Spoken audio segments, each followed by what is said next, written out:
সময় বেশি লাগলেও ধৈর্য সহকারে কাজ করো, তাহলেই প্রতিষ্ঠা পাবে। মেয়েরা কখনো পুরুষের ভালো আচরণ বা ব্যবহার দেখে তাদের প্রতি দুর্বল হয় না।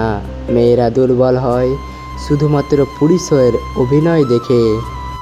আমি জীবনে হাজার হাজার ভুল করেছি, হাজারবার হোঁচট খেয়েছি এবং সেটি নিয়ে আমি গর্বিত।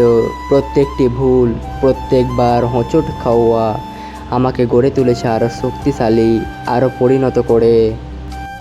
নিজের জীবনের মূল্যবান সিদ্ধান্ত নিজেই নিতে শিখুন, তা না হলে আপনার জীবনের সেই সিদ্ধান্ত অন্য কেউ নিতে সামান্য সময়ও নষ্ট করবে না।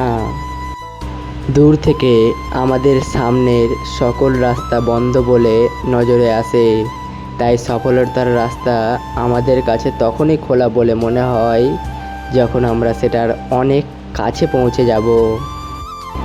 আপনি এটা কখনোই বলতে পারেন না যে আপনার কাছে পর্যাপ্ত সময় নেই, কারণ আপনি দিনে ঠিক একই পরিমাণ 24 ঘন্টা সময় পান যা পৃথিবীর মহান আর সফল লোকেরাও পায়। ঘুমিয়ে কি কেটে যাবে একটি জীবন? জীবন হোক কর্ম, চাঞ্চল্য ভরপুর, ছুটে চলার নিয়ন্ত্রণ, অনুপ্রেরণা। বিশ্রাম নেওয়ার জন্য তো কবরের জীবন চিরকাল পড়েই রয়েছে। বন্ধুদের ভিডিওটি ভালো লাগে চ্যানেলটি সাবস্ক্রাইব করে ভিডিওটাকে লাইক দেবেন, বন্ধুদেরকে শেয়ার করে দেবেন। দেখা হচ্ছে পরের ভিডিওতে, ততক্ষণ tata bye bye, good bye, ধন্যবাদ।